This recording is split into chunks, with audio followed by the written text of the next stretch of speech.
изчерпва с естетика на разглеждането на същество. Висше което съдът определи връчите и приема приложеното по делото писмени доказателства, дава ход на делото по същество. Давам думата на прокурора.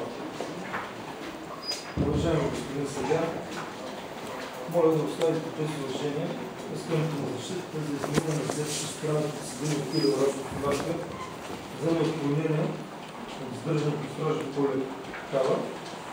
Основният довод, който се поддържа в отношението здравословно състояние на подсъдимия, което твърдение не се подкрепи, е съзначена след разсловно съдебно заседание, тройно съдебна медицинска експертиза.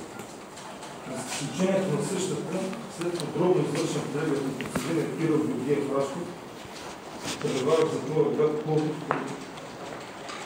и запознаване на медицинската документация, приложена към следственото дело, се е установило следното. Кирил Георгиев Рашков страда от химична болест на сърцето, преклонова коронарна болест, преживяне 2 инфаркта на миокарда, състояние след ПТКА и стентиране, ритъмни и проводни нарушения, десен бедрен блок сляв, преден хемиблок, сърдечна аневризма, сърдечна недостатъчност трети фактор, лекостепенна митрална клапна недостатъчност, артериална хипертония трета степен, захарен диабет тип 2 на инсулинолечение, задоволителен метаболитен контрол. Атерогенна дислипидемия, компенсирана обезитаз първа степен, КДС, хроничен пиелонефрит, състояние след остра бъбречна недостатъчност, киста на десен бъбрек. Всички те са придружаващи от ХОББ, хиперурикмия, хронично-мозъчно-съдова болест, факти, които са били известни на съда при първоначално вземане на най-тежката мярка за неотклонение.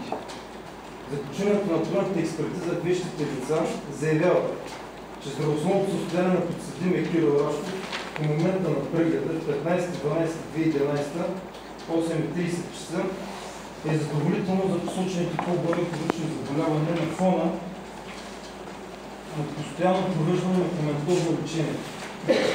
В заключение също се казва, че Кирил Рашков подлежи на постоянно системно медикаментозно лечение, както и че може да провежда успешно назначеното му лечение с периодични адекватни лекарски консултации, наблюдения, също така и изследвания. В заключението на медицинската експертиза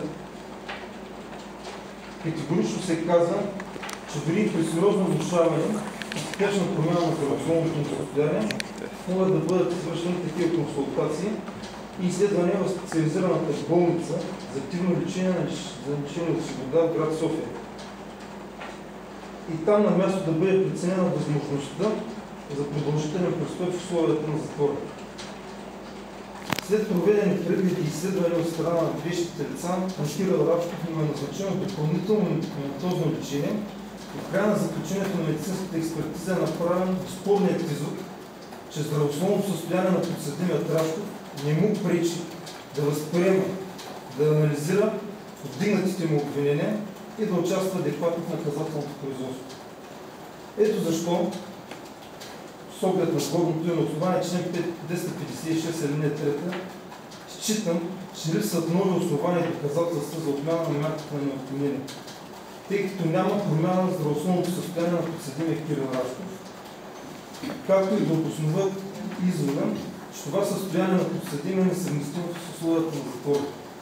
Пловдив, където към настоящия момент е преведен, с оглед на факта, че делото е вече в съдебна фаза. Считаме, че към настоящия момент опасността подсъдимия да се укрие, да се осуети предприетите спрямо него наказателно преследване не е отпаднала. Тази опасност е съвсем реална и се извежда от конкретни обстоятелства, при които са осъществени деянията, демонстрираната готовност от страна Кирил Рашков, пред свидетеля Ивайло Димитров, да напусне при първа възможност пределите на Република България. Друго основание относно опасността Рашков да се укрие е липсата на постоянен адрес за живеене, с С оглед обстоятелството, че началникът на РДНСК Южен Централен район е издал 9 броя заповеди по реда на член 225 за премахване имотите на фамилията Рашкоев, както и 8 броя заповеди по реда на член 178 за забрана за ползване на същите имоти на фамилия Рашкоев. С оглед на това считам, че към настоящия момент не са налице нови обстоятелства, които да налагат изменение на взетата спрямо подсъдимия мярка за неотклонение. Делото е в съдебната си фаза и предстои извършването на процесуални действия, изискващи личното участие на подсъдимия. Ето защо считам, че искането на защитата следва да се остави без уважение. При необходимост на подсъдимия ще бъдат осигурени необходимите медицински грижи и изследвания в условията на медицинския център към затвора в Пловдив, както и в изключителни случаи специализираната болница за активно лечение на лишени от свобода. Благодаря ви за вниманието. Адвокат Тайсала. Уважаеми съдии, посредством съдебния акт, който ще постановите, а това